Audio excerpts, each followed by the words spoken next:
உங்களோட கார் இன்றைக்கி வந்து பார்த்திங்கன்னா ரிஜிஸ்டர் ஆகிடுச்சு. ஃபைனலாக வந்து பார்த்திங்கன்னா இந்த எஸ்ஓஎஸ் பட்டனால் தான் வெயிட்டிங்கில் இருந்தோம். இந்த எஸ்ஓஎஸ் பட்டன் இன்றைக்கி ஆக்டிவேட் ஆகிடுச்சு. இதை பற்றி தெளிவாக பார்த்துடலாம். புதியதாக 2026 டீ போர்டு வண்டிகள் யார் யார் வாங்குறீங்களோ அதில் கண்டிப்பாக எஸ்ஓஎஸ் பட்டன் இருக்குன்னு சொல்லிட்டு கவர்மெண்ட் நாம் சொல்லியிருந்தாங்க. ஸோ அது லாஸ்ட் டைமில் தான் டீலர் நம்மகிட்ட அப்டேட் பண்ணியிருந்தாங்க. இந்த எஸ்ஓஎஸ் பட்டனுக்கான ப்ரைஸ் வந்து 14,000 15,000 வரும்.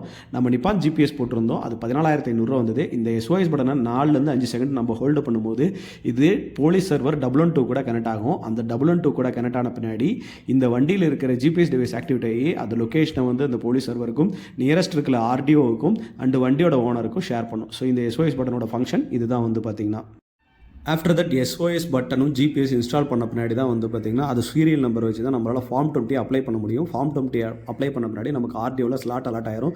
அந்த ஆர்டிஓவில் ஸ்லாட் அலாட் பின்னாடி தான் நம்ம வண்டியை இன்ஸ்பெக்ஷனுக்கு கொண்டு போக முடியும். முதல் நாள் நம்ம கொண்டு போயிருந்தப்போ பண்ண முடியல. அதுக்கப்புறம் பொங்கல் ஹாலிடேஸ்க்கு அப்புறம் கொண்டு போயிருந்தோம். அப்பையும் வந்து பார்த்திங்கன்னா பண்ண முடியல. எகைன் இன்றைக்கி கொண்டு போயிருந்தாங்க. இன்றைக்கி வந்து அவங்க சர்வரோட கனெக்ட் ஆயிருந்தது. ஸோ ஆஃப்டர் தட் வந்து பார்த்திங்கன்னா நமக்கு அப்ரூவ் கொடுத்துருந்தாங்கன்ற மெசேஜ் வந்துருந்துச்சு. ஆஃப்டர் தட் அப்ரூவ் கொடுத்த பின்னாடி இப்போ நமக்கு வந்து பார்த்திங்கன்னா வண்டியோட வெஹிக்கல் நம்பரும் அலாட் ஆகிடுச்சு. ஸோ இப்போ வந்து ப்ராசஸ் வந்து கம்ப்ளீட் ஆகிடுச்சு. இதுக்கு நமக்கு செலவானது ஜிபிஎஸ்க்கு ஆல்ரெடி 14,500 ஸ்பெண்ட் பண்ணியிருந்தோம். அது மட்டும் இல்லாமல் வந்து ஸ்டிக்கரிங்க்கு வந்து பார்த்திங்கன்னா லைசன்ஸ் இருக்கவங்கிட்ட தான் நம்ம பண்ண முடியும். அதுக்கு வந்து பார்த்திங்கன்னா கிட்டத்தட்ட ஒரு 1,600 செலவாயிருந்தது.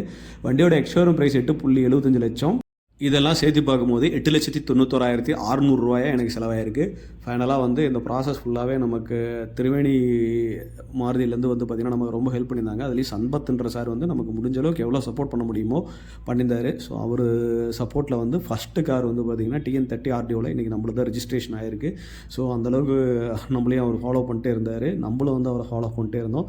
உங்களுக்கு இது ரெஜிஸ்ட்ரேஷன் ஆகுன்னா கண்டிப்பாக நீங்கள் வந்து ஆர்டிஓ ஆஃபீஸ் நீங்கள் வண்டி கூட போனீங்கன்னா மட்டும்தான் அந்த அப்டேட் தெரியும். ஸோ உங்களோட வண்டி நீங்களும் ஃபாலோ பண்ணி ரெஜிஸ்ட்ரேஷன் பண்ணிங்க. இப்போ அந்த ஜிபிஎஸ் டிவைஸ் கிடைக்கிறதுல இன்னொரு பிரச்சனை இருக்குது. அதோட சப்ளை கம்மியாக இருக்குது. ஸோ அது ஒரு ப்ராப்ளம். ஸோ வந்து முடிஞ்ச அளவுக்கு நீங்கள் எவ்வளோ சீக்கிரம் ஃபாலோ பண்ணுறீங்களோ அந்தளவுக்கு சீக்கிரம் வந்து உங்களுக்கு வந்து பார்த்திங்கன்னா வண்டி டெலிவரி கிடைக்கும்.